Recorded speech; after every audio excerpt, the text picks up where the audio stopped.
इस सृष्टि में मनुष्य के द्वारा निर्मित वस्तुओं को किसी आधार की जरूरत होती है और सबसे बड़ी आधार तो पृथ्वी है, क्योंकि हर चीज़ इसी पर निर्भर है। लेकिन परमात्मा की सृष्टि बिना आधार का है। पृथ्वी किस चीज़ पर रखी हुई है? सूरज किसका सहारा लेकर चलता है? ग्रह नक्षत्र तारे किसके सहारे चल रहे हैं?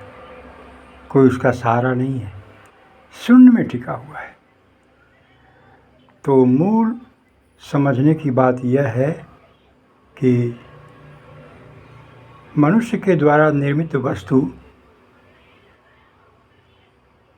को आधार की ज़रूरत है, सहारे की ज़रूरत है, सहायता की ज़रूरत है। पर परमात्मा के द्वारा निर्मित वस्तुओं को सहारे और सहायता की ज़रूरत नहीं है। हम जिन चीज़ों को आँखों से देखते हैं उसे सहारा समझते हैं, उसे आधार मान लेते हैं। गेंद शून्य में टिक नहीं सकता, क्योंकि उसका सहारा वहाँ कोई नहीं है। वही गेंद धरती पर आकर टिक जाता है। अब हमें विशेष रूप से इन बातों पर ध्यान देना है कि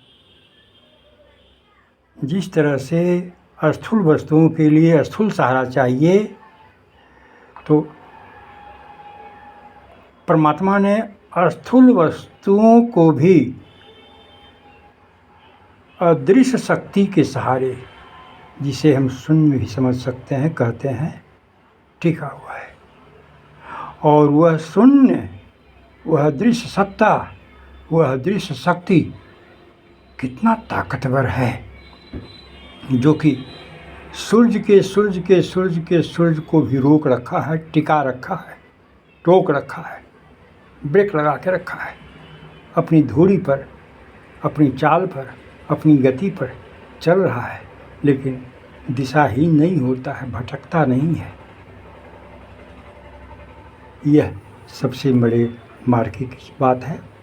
और वह दृश्य शक्ति से, जिसे हम देख रहे हैं, जिन चीज़ों को देख रहे हैं कि इस गेंद में,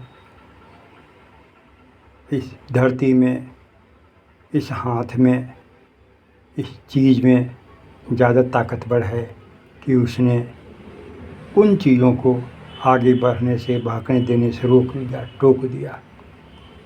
लेकिन इस शून्य में, निराकार में कितनी बड़ी शक्ति है कि वह साकार को भी टोक कर रखा है। और यदि नहीं रोकता टोकता है तो वह विकृत हो जाता है, बर्बाद हो जाता है, बहक जाता है, दिशा विहीन हो जाता है।